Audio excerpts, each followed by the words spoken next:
সচিবালয়ের ৭ নম্বর ভবন এলাকা আগুন পুরোপুরি নিয়ন্ত্রণে এসেছে। ৬ ঘন্টা ধরে চেষ্টার পর সকালে আগুন নিয়ন্ত্রণ করতে পেরেছে ফায়ার সার্ভিসের ১৯টি ইউনিট। গতরাত ১:৫২ আগুনের সূত্রপাত। খবর পেয়ে শুরুতে আগুন নিয়ন্ত্রণের জন্য ৮টি ইউনিট কাজ করলেও পরে আরও ১১টি ইউনিট যুক্ত হয়। আগুনের ঘটনায় তদন্ত কমিটি গঠন করা হবে বলে জানিয়েছেন স্বরাষ্ট্র উপদেষ্টা।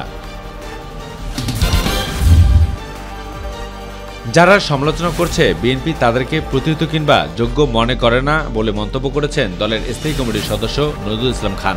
বিএনপির সিনিয়র যুগ্ম মহাসচিব রুহুল কবির রিজভী আহমেদ বলেছেন, দুর্নীতির নথি চাওয়ায় সচিবালয়ে আগুনের ঘটনা মানুষের মনে সন্দেহ সৃষ্টি করেছে। বাংলাদেশ জামায়াতে ইসলামীর আমির ডক্টর শফিকুর রহমান বলেছেন, স্বৈরাচার পালিয়ে গেলেও এই দেশ ও সমাজকে অস্থির করার জন্য বিভিন্ন কর্মকাণ্ড চালিয়ে যাচ্ছে।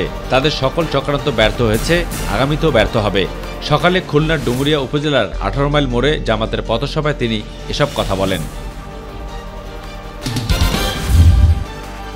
ছাত্র জনতার আন্দোলন চলাকালীন সময়ে ঢাকার আশুলিয়ায় ৬ ছাত্রকে হত্যার পর লাশ পাওয়ানোর মামলায় পুলিশ কনস্টেবল মোহাম্মদ মুকুল চোকদারকে গ্রেপ্তার দেখিয়ে কারাগারে পাঠানোর নির্দেশ দিয়েছে আন্তর্জাতিক অপরাধ ট্রাইব্যুনাল।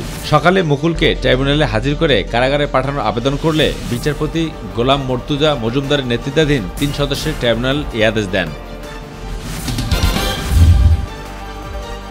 ২০০৯ সালের ২৫ ও ২৬ ফেব্রুয়ারি রাজধানীর পিলখানায় তৎকালীন বিডিআর সদর দপ্তরে নির্মম ও নৃশংস হত্যাকাণ্ডের প্রকৃত কারণ উদ্ঘাটনে গঠিত স্বাধীন তদন্ত কমিশনের চেয়ারম্যান অবসরপ্রাপ্ত মেজর জেনারেল আলামা ফজলুর রহমান বলেছেন, বিডিআর হত্যাকাণ্ড ঘটনায় নির্ধারিত সময়ের মধ্যে তদন্ত শেষ করা হবে।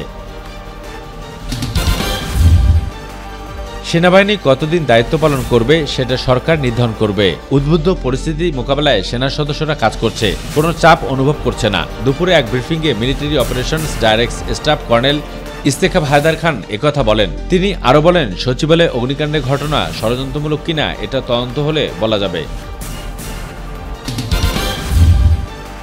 দক্ষিণ পূর্ব আফ্রিকার দেশ মোজাম্বিকের একটি কারাগারে ভয়াবহ দাঙ্গার ঘটনা ঘটেছে। এতে ৩৩ জন নিহত হয়েছেন, আহত হয়েছেন আরও ১৫ জন। এছাড়াও দাঙ্গার মধ্যে কারাগার থেকে ১৫০০ জনেরও বেশি বন্দী পালিয়ে গেছেন।